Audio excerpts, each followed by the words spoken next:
ከኔ ጋር ምን ያገናኘዋል? ይሄ ኢሉሚናቲ የሚባለው የት ነው ያለው? ጫካ ውስጥ ነው? አየር ላይ ነው? የት ነው ያለው? አንዳንዱ መረጃ ሆን ብለው ራሳቸው የሚለቁት ይመስለኛል። ራሳቸው ኢሉሚናቲዎች ለማደነጋገር በሴራ ሲወራ አንዳንድ ሰው አይወድም። ይሄን ፖዚቲቭ አመለካከታችሁን ያጠፋል ይላሉ። ግን ደግሞ እየተጎዳን ከሆነ ደግሞ ሴራዎቹን ማወቅ አለብን። በጣም ከባድ ተጋድሎ ይጠይቃል። ማለት አሁን ማንበብ መጻፍ ምናምን ብቻ አይደለም፣ መንፈሳዊ ተጋድሎስ ላይ እንደው እውነት ጎበዞች ነው። ስነ ምግባራችን እኮ ያስፈራል። አሁን ልክ የማያታልል ሰው የለም፣ ሰውን መጠቀም የማያደርግ ሰው የለም። አብነት ትምህርት ቤት ብለን እኛ የምናስበውን ድሮ ነጮቹ ግሪክ ስኩል አድርገውታል። ቤተክርስቲያኗ በጣም ብዙ ሪሶርስ አላት፣ መብቱ አላት። አቅጣጫዎቿን ብቻ ማስተካከልና መወሰን ነው እንጂ ብዙ ልትሰራ የምትችለው ነገር አለ።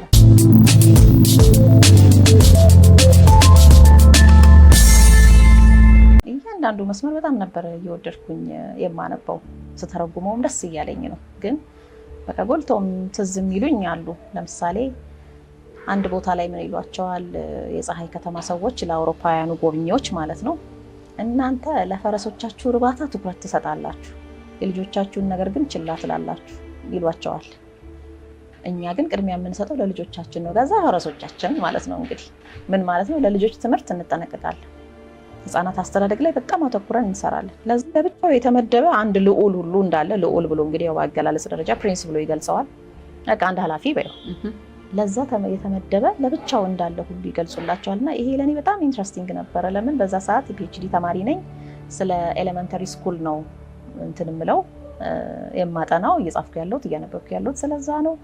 ስለ ኢትዮጵያ ሳስብ ይሄ ኬጂ ላይ ያለው ነገር የግል ትምህርት ቤቶች ምናምን ትኩረት ይኖረው ይሆናል፣ ግን ይሄ ነው የሚባል በደንብ የዳበረ ቲዮሪ ወይንም ልማዱ ብዙ የለንም። ዘመናዊ ትምህርት ላይ ሲመጣ ምንድነው ማድረግ ያለብን ሲባል በቃ ያው ኢምፖርት የምናደርገውን ብቻ ነው የምናውቀው።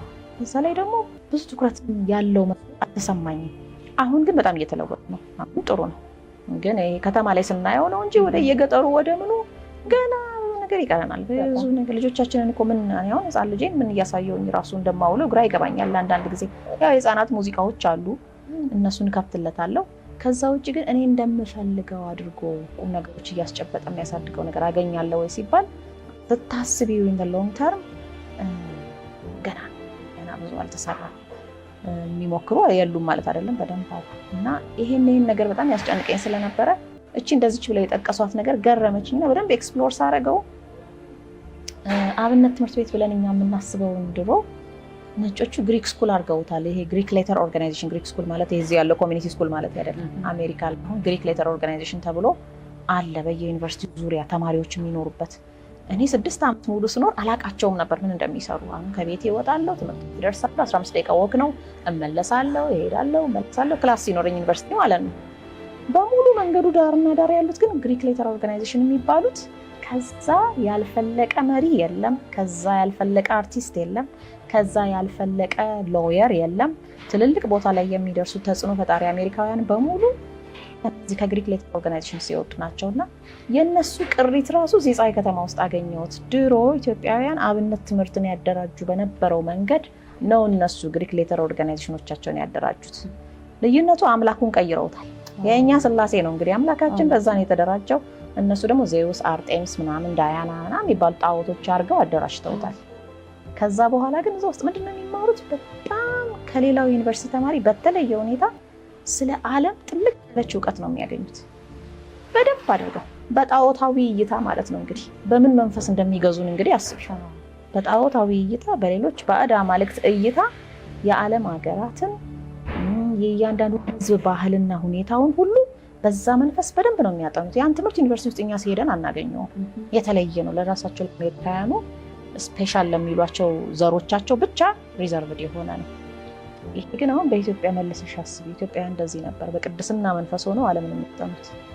ካለው የአብነት ትምህርት ችግር ጋር ደግሞ አነጻጽሪው በቃች ውዳሴ ማርያምንም ለማስጨረስ እንደረባ እየጠፋ ነው፣ እየፈረሰ ነው፣ መጽሐፍቶቹ ተቃጠሉ እየተባለ እጅን እንኳን ለማድረግ እንኳንስ አልፈን አሜሪካኖች ምንድን ናቸው ብለን ውስጣቸውን ሰርስረን የምናጠናበትን አይነት ነገር እንኳንስ ያን ልናገኝ ራሳችንን እንኳን አውቀን ማንወጣበት እየሆነ እየተዳከመ ሁለቱን ሳነጻጽረው በቃ የሆነ ነገር ትምህርት ላይ ሊኖር የሚገባ አሁንም ያው የመንግስት ትምህርት ቤት ምናምን መጠበቅ አይደለም፣ ግን ከሆነ ቦታ መጀመር። ቤተክርስቲያኗ በጣም ብዙ ሪሶርስ አላት፣ መብቱ አላት። አቅጣጫዎቿን ብቻ ማስተካከልና መወሰን ነው እንጂ ብዙ ልትሰራ የምትችለው ነገር አለ። በጎ ፈቃደኝነት ያላቸው ብዙ ሰዎች አሉ፣ መርዳት የሚፈልጉ አሉ። የሚሰበሰበውን ገንዘብ በየጊዜው እናያለን ቤተክርስቲያን አካባቢ ላይ። ስለዚህ ያ እንዴት የሚፈለገው ደረጃ ላይ ማድረስ አቃተው? አብነት ትምህርትን ሲባል በጣም ብዙ ጥያቄዎች የሚፈጥሩ ነገሮች አሉ። እንደውም ሌሎች ናቸው እንደ እየተጠቀሙበት ያለው እስከ ማለት ድረስ እዛ ቦታ ላይ አሁን እኮ ነጮች እኮ አብነት ተማሪ መስለው እኮ ነው ቁጭ ብለው ዩቶፒያን እኮ እየቀዱ ነው የሚሉት። ቦታቸውን ለብሰው ቁጭ ብለው ማለት ነው። እና በደንብ እንክብካቤ ተደርጎላቸው ዶሯቸውን ሲበሉ ሰንብተው ነው የሚሄዱት።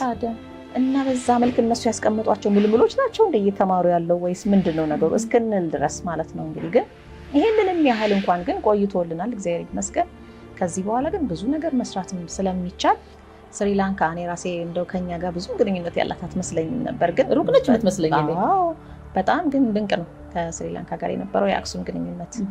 ይሄንን ስሪላንካውያን ራሳቸው የጻፉትን አይቼ ነው በጣም የተደነኩት። በ2005 በፈረንጆቹ አካባቢ የሆነ አንድ አርቲክል the other presence in Christian presence in Sri Lanka ይልና ርዕሱ ማለት ነው the Ethiopians of Aksum ይላል። እና ያንን ሳነበው በጣም የሚደንቅ ነገር ምንድነው አሁን የፀሐይ ከተማ ላይ ቶማሶ ካምፓኒላ ሲጽፍ ምን ይላል? ያው የጉዞ ሻምበል እዛ ላይ ያለው ገጸ ባህሪ ልበልሽ፣ የመርከቡ ሻምበል ካፒቴኑ መርከቧን ሌሎች አውሮፓውያንን እንደጫነች ሲጓዙ ባህር ላይ መርከቡ ተሰብሮባቸው ታፕሮቤን ወይንም አሁን ያሁኗ ስሪላንካ ማለት ነው ታፕሮቤን የምትባል ደሴት ላይ ተጋጭተው አረፉ እዛ ጋር። ከዛ በኋላ ወደዛ ሲወጡ እንዲህ አይነት ከተማ አዩ፣ የፀሐይ ከተማ እያለ ነው እንግዲህ ድርሰቱ የሚጀምረው። ታፕሮቤን ማለት የሚደንቅሽ ነገር ወይንም የአሁኗ ስሪላንካ ኢትዮጵያዊው ጃንደረባ ባኮስ በመጽሐፍ ቅዱስ በሐዋርያት ሥራ ምዕራፍ 8 የተጠቀሰው ማለት ነው እሱ ሄዶ ያስተማረባት ቦታ ናት። የመጨረሻውን ትምህርት የሰጠባት ሀገር እዛ ናት። ብዙ ሀገራት ላይ ዞሯል። መጨረሻ ላይ ሲያስተምር የነበረው ግን እዛ ነው። እንደውም አንድ የቤተክርስቲያናችን መጽሐፍ ላይ ምን አይቻለሁ፣ እዛው ቦታ ላይ በሰማዕትነት እንዳረፈ የሚገልጽም ሁሉ አለ። ወይ ዛርፎ ሆኖ ሊሆን ይችላል፣ ወይ ከዛ በኋላም በሰማዕትነት ሞቶ ሊሆን ይችላል። ብቻ ግን ዋናው የመጨረሻው ሀገረ ስብከቱ ታፕሮቤን ወይም ስሪላንካ ነበረች። እቺን ቦታ ነው እንግዲህ ለፀሐይ ከተማ ድርሰትነት የመረጣት። አክሱምን ራሷ አልተጠቀመም። ለምን? አንደኛ ፊት ለፊት ይሆንበታል። ስለዚህ አሁን ከኢትዮጵያ ጋር በጣም ግልጽ የሆነ ግንኙነት ያላት ናት ማለት ነው እንግዲህ። እና ታሪኩን በደንብ ስለ ታፕሮቤን ክርስቲያኒቲ፣ ስለ ስሪላንካ ክርስትና ሳነብ ለካ አዶሊስ ላይ ያለው የኢትዮጵያ ሊቀ ጳጳስ አክሱማውያንን ወይም ኢትዮጵያውያን ነጋዴዎችን እንደ ሚሽነሪ፣ እንደ ሰባኪ፣ እንደ ሐዋርያ እያደረገ የሚልክበት ቦታ ናት። ወደ ስሪላንካ ይሄዱና ስሪላንካ ላይ ኢትዮጵያ ናት የምታስተዳድራት ስሪላንካን። እዛ ቦታ ላይ የዓለም የገበያ የንግድ ማዕከል ነበረች ስሪላንካ። ከሮም ይመጣሉ፣ ከፐርሺያ ይመጣሉ፣ ከግሪክ ይመጣሉ፣ ከግብፅ ይመጣሉ፣ ከአፍሪካ ይሄዳሉ።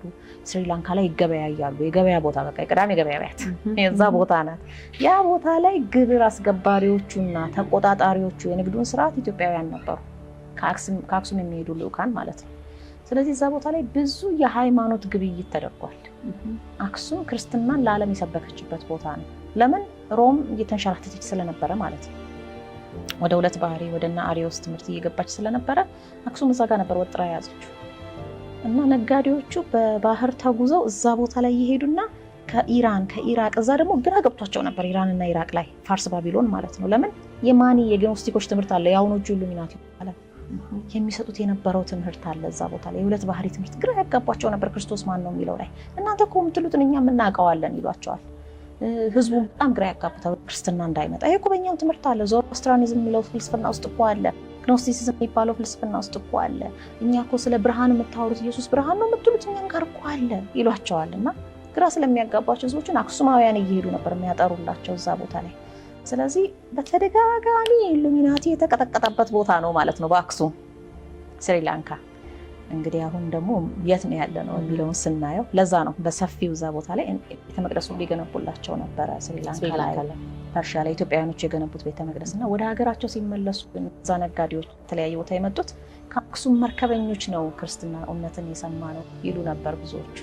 በዛ ምክንያት አክሱም ላይ ጥርሷ እንደትነክስ ሆነ ማለት ነው ሮም። ምክንያቱም እሷ ወደ ኢሉሚናቲ ትምህርት እየገባች ስለነበረ ማለት ነው። እና ያ አስደናቂ ታሪክ በንባብ ሳየው አሁን እንግዲህ ስለ ቡድሂዝም ብቻ ነው የሚወራው ስሪላንካ።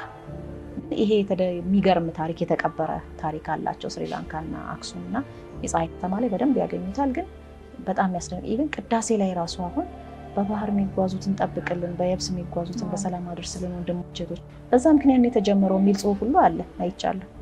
ቅዳሴ ላይ በዛ ምክንያቱም በቃ ለንግድ ነው የሚሄዱት፣ ግን ዋና ዓላማቸው ክርስትናን መስበክ ነው። በዛው ነግደው አትርፈው ይመጣሉ። መስቀል ተነቅሰው ይሄዳሉ። ከዛ በኋላ በቃ ምንም ወደኋላ የለም። ስለ አምላካቸው መስክረው አጥምቀው ቤተክርስቲያን ሰርተውላቸው ይመለሳሉ። በመስማት ደረጃ ከአባ ተስፋ ስላሴ ሞገስ መጀመሪያ የሰማሁት ኢሉሚናቲ ሲሉኝ፣ ምንድነው ደግሞ ኢሉሚናቲ? እኔ ጠየኳቸውን ትተው ያልጠየቁትን ለምን ያወሩልኛል ሁሉ እያልኩ ማለት ነው። ያኔ ገና ለትምህርት ልሄድ ለማስተርስ ትምህርት ወደ አሜሪካ ለመሄድ ዝግጅት ላይ እያለሁ ስጠይቃቸው መኖሪያ ቤታቸው ሄጄ እንግዲህ ኢሉሚናቲ እያለ እንዴት የኢትዮጵያ ጉዳይ ልታቀኝ ትችያለሽ ብለሽ ታስቢያለሽ ሲሉኝ፣ ምንድን ነው ኢሉሚናቲ ያልኳቸው። ስለ ማይክሮቺፕ አወሩልኝ። በዛ ሰዓት ከአይምሮ የራቀን 15-16 ሩቅ የሚገርም ጊዜ ነው። እና ከዛ በኋላ ግን አሜሪካ ሲሄድ ብዙ ልክ አሁን ኢትዮጵያ ላይ የሆነ እንዳለው መረጃዎች እየወጡ ነበረ። አንዳንዱን መረጃ ሆን ብለው ራሳቸው የሚለቁት ይመስለኛል፣ ራሳቸው ኢሉሚናቲዎች ለማደነጋገር። አንዳንዱ ግን የሚያስደነግጡሽን መረጃዎች በቃ ታገኛለሽ። እንደውም አሁን እንደ ድሮ ብዙ ዩቲዩብ ላይ የለም ማለት ይችላል። ምክንያቱም ይሄ ኮሚኒቲ ስታንዳርድን ይጥሳል፣ ግለሰቡን ይሰድባል ምናምን እየተባለ እንዲወርድ የተደረገ ይመስለኛል ብዙ ቪዲዮ።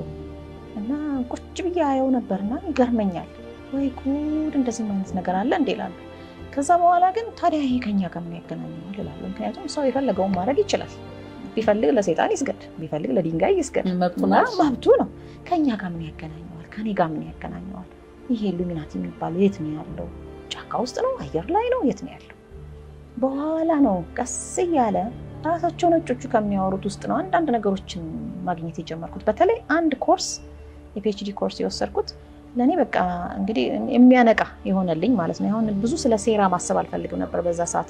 ነጭም ሰው ነው ጥቁርም ሰው ነው። ነጮች ሴራ እየሰሩብን ነው ብሎ ለማሰብ ትንሽ በሃይማኖት ላይ ያለውን ነገር አውቃለሁ። ከዛ ውጭ ግን ትንሽ ይከብደኝ ነበረ እና እራሷ ግን አነሳቸው ያንን ነገር ክላስ ውስጥ ማለት ነው። የጥቁሮች ልጆች፣ የሜክሲካኖች፣ የላቲኖዎች ልጆች፣ የኢሚግራንቶች ከሌላ ሀገር የሚመጡ ልጆች ወደፊት እንዳይቀድሙ ነጮች ብቻ ወደፊት እንዲወጡ ለማድረግ የትምህርት ስርዓታችን ብዙ አሻጥሮች አሉት አለች። እዛው አሜሪካ ውስጥ ማለት ነው። ዋይት ሱፕሬማሲ የነጭን የበላይነት ለማስጠበቅ ተብለው የሚደረጉ ነገሮች ብዙ ጎድተውናል። ያ ነው ብዙ ኮንትሮቨርሲ የሚያመጣው፣ ብዙ ጭቅጭቅ የሚያመጣው በትምህርት ስርዓታችን ዙሪያ ብላ እኔ ያው ትምህርት ስርዓት ላይ ስለሆነ እና ያንን ነገር ስትል እሷ ከዛ በኋላ ኦኬ እውነት ነው ማለት ነው። የፒኤችዲ ኮርስ እየወሰድኩ የነበረው ማስተርስ ተማሪ ሆኜ ነው። አንድ ኮርስ መውሰድ ተፈቀደልኝና ያንን ኮርስ ወሰድኩት። ተገረምኩ። በቃ ሴራ አለ ማለት ነው። እንትን ብንለውም ባንለውም ማለት አሁን ስለ ሴራ ሲወራ አንዳንድ ሰው አይወድም። ይሄ ፖዚቲቭ አመለካከታችሁን ያጠፋል ይላሉ። ግን ደግሞ እየተጎዳን ከሆነ ደግሞ ሴራዎቹን ማወቅ አለብን። ጥሩ ሁኔታ ላይ ካለን ምንም ችግር የለውም። ምናልባት ለሱ ስለተሳካለት ሊሆን ይችላል ስለ ሴራ የሚለው። ግን እየሆን ያለውን ነገር ሲታይ እኔ ስለተመቸኝ ብቻ አይደለም። እየሆን ያለነው ነገር ሲታይና ያለ ፍላጎታችን መሆኑ ደግሞ ሲታይ ፈልጎት ነው መቼም ሰው የሚተራረደው ብዬ እኔ አላስብም። ያለ ፍላጎታችን እየሆነብን እንደሆነ እየተቃወምነው ነገር መልሶ እየነገሰብን እንደሆነ ስናይ ከአቅማችን በላይ ብዙ ነገር እንዳለብን ለማሰብ እንገደዳለን። እና ከዛ ማስተባበሌን አቆምኩና በስርዓቱ ማየት መመርመር ጀመርኩ ማለት ነው። ከዛ ዞር ብለሽን በከተማ ውስጥም ስታይ አጠያያቂ ነገሮች ታያለሽ። የፍሪሜሰኖች ቴምፕል አለ ለምሳሌ መቅደስ፣ የፍሪሜሰኖች ከነ ኮምፓሱ ከነ ምናምን ምልክቱ አለ። በቃ ሰው አይገባም እዛ ይኸው ይሉሻል ማለት ነው። ሳይንቲስት ቸርች ምናምን ቸርች የሚሏቸው አሉ። አይከፈቱም ከአመት እስከ አመት። እንደውም ምን በጣም የሚያሳሳኝ ቢልዲንግ ነበር። ምን አለበት ይሄንን ቢለቁልን ለኛ እዚህ ንግሳችንን በደንብ እንድናካሄድ። አይጠቀሙትም ትያለሽ። ለካ እነሱ ለሊት ስለሚገቡ ለሚስጥር ስለሆነ እንቅስቃሴያቸው። እሱ አሁን እኛው ሰፈር እዛው የምማርበት ጋር እዛው ሰፈር ነበር የነበረው። ወደዚህ ስትይ ግሪክ ሌተር ኦርጋናይዜሽንስ ናቸው እነሱ ራሳቸውን የቻሉ የዜውስ ልጆች ናቸው። እና ተከበናል ለካ አልኩኝ ማለት ነው መጨረሻ ላይ። እነዛን ነገሮች በማይበት ጊዜ በቃ አሁን ግልጽ እየሆነልኝ መጣ ማለት ነው። ምክንያቱም የሚወራው ዩቲዩብ ላይ የሚወራው ነገር በተግባር ለካ ሰፈሬ ያለ የሚለውን ነገር እያወቁ ስመጣ፣ ከዛ ደግሞ በግብረ ሶዶማዊነት በኩል ያላቸው ነገር ሳየው እያስደነገጠኝም መጣ ማለት አይን አውጣ አመለካከት አላቸው በቃ። እንደገና ደግሞ ግብረ ሶዶማውያኑ በጣም ኦራተር ናቸው። የሚናገሩት ነገር ይስብሻል። በቃ ለሰው ልጅ መብት ተቆርቋሪ አቤት ሳጥናኤል እኮ ተንኮሉ በጣም የሰለጠነ አነጋገር ነው። እና በቃ ከሌሎቹ ኖርማል ከሆኑት ወደ እነሱ ጆሮሽ እንድታደይ ሁሉ ያደርጉሻል። ምንድናቸው ስትይ ሃሎዊን ያከብራሉ ምናምን፣ ይሄ ሌሊት የሚሳተፉባቸው የተለያዩ የሴክሹዋል ሪቹዋል አላቸው። እዛ ውስጥ አድረው የሚመጡ ተማሪዎች ሊሆኑ ይችላሉ። ከዛ ደግሞ አንድ ነገር መጥፎ ነገር ወይ ስለ ሃሎዊን ስታወሪ ወይ ስለ ግብረ ሰዶምነት ስታወሪና የሚያሳዩሽ ፊት ግን ያስደነግጥሻል። በቃ እኔ አንድ ቀን ስባንን አደርኩኝ። አንዷ ያሳየችኝ ፊት ማለት ነው ቁጣ ማለት ነው። ቁጣ እይታ ለምን ትቃወሚዋለሽ አይነት ነገር በጣም ችግር ውስጥ እንዳለን ገባኝ ማለት ነው።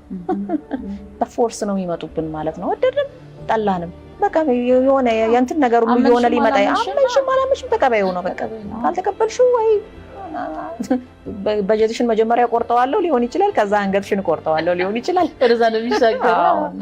ይሄንን ሳይ እውነትም አልኩ ሰይጣን ሰልጥኗል አልኩና ወደዚህ ሀገርም ደግሞ ስንመለስ ያው ሌሎችም በራሳቸው እይታ ያለውን ሲያካፍሉሽ ያው ብዙ ነገሮችን እንዳሉ ግልጽ እየሆነ መጣ። በእግዚአብሔር ስም እናሸንፋለን። ግን እኔ አሁን በጣም የሚገርመኝ ነገር ምንድነው ካልታገልን ግን በእግዚአብሔር ስም ማሸነፍ ብሎ ነገር የለም። ምክንያቱም በእግዚአብሔር ስም ዋሸትም አለ። እውነት ነው። እየዋሸን ቢሆንስ እየመሰለን ማለት ነው። ዝም ብለን ስሙን ደጋግመን ስለጠራን ብቻ የክርስቶስን ስም ይጠሩ ነበር። ግን ያሉም ርቀው የወደቁት መላእክት ትምህርት ውስጥ ነው የነበሩት ሙሉ ለሙሉ። እኛም እኮ እንደዛ ሆነንስ ቢሆን ምንድነው መለኪያው ሲባል በጣም ከባድ ተጋድሎ ይጠይቃል። ማለት አሁን ማንበብ መጻፍ ምናምን ብቻ አይደለም። መንፈሳዊ ተጋድሎስ ላይ እንደው እውነት ጎበዞች ነን ወይ?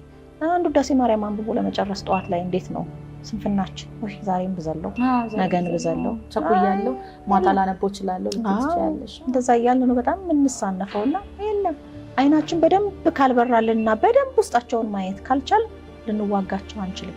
እና በስላሴ ስም እንደው ስላሴ ብቻ ስላልን የሆነች ቀን ተነስተን የሚርቅልን ቢሆን ኖሮ እንደዚህ እንሆን ነበረ። ፈተናና መከራ እንደው ሌላው አሁን መተራረዱ፣ መጋደሉ፣ ጦርነቱ ምናምን እንታዩ ስነ ምግባራችን እኮ ያስፈራል። አሁን በቃ የማያታልል ሰው የለም፣ ሰውን መጠቀሚያ የማያደርግ ሰው የለም። ምን ሆኗል ሰው ትያለሽ።